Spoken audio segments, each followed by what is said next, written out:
Hello and welcome. My name is Kyle, and this is How You Level Up, a podcast that decodes language to help you become your best self.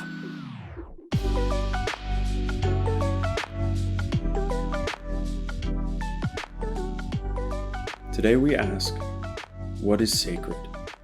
The question of sacredness touches something fundamental in human experience, and we like uncovering the fundamentals here. While the sacred is often associated with religion, if we peel back these onion layers, we find an underlying principle. The sacred emerges from our encounter with what is a step beyond the everyday experience. The sacred shifts our perspective from what can I get to what deserves my care. It appears in those spaces where individual boundaries dissolve, not as a loss of self, rather these spaces are for expansion into something greater. Consider, if you will, the difference between standing before a mountain feeling dwarfed versus feeling part of the vast geological story it represents.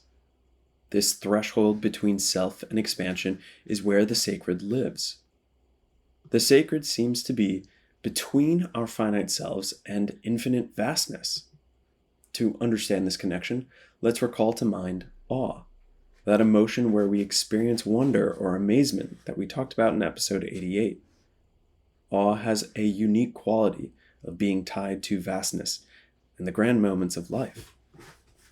Vastness in this sense can take several forms. It can be physical, like the mountain we stand before, or a symphony.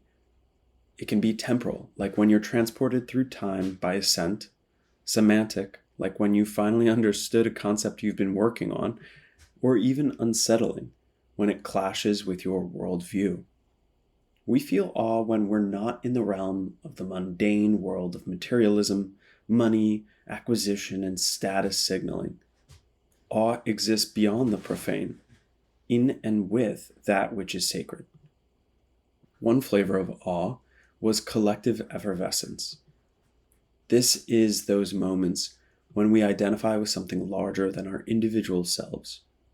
Think of unity at a concert where everyone is moving in rhythm, or a team so synchronized that they accomplish more than any member could alone.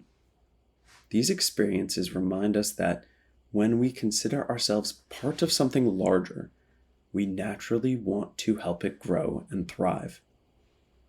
Ask 100 people what they consider sacred, and you'll receive 100 different answers. One person's sacred might be found in rituals and habits. Their daily practice is sacred to them. Another finds the sacred in science, or still another in their child's laughter. This variation reveals something crucial. The sacred isn't out there, it's cultivated through our perception. Despite this personal variation, patterns emerge.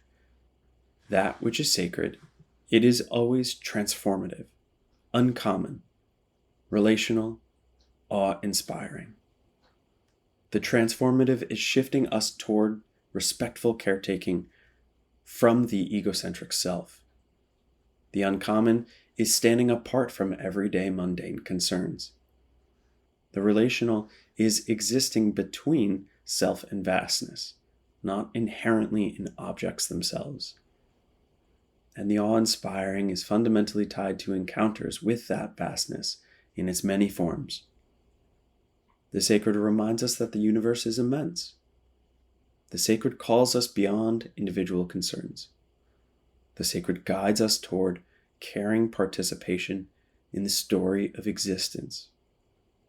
That which is sacred is worth our protection. So ask yourself, what is sacred to you?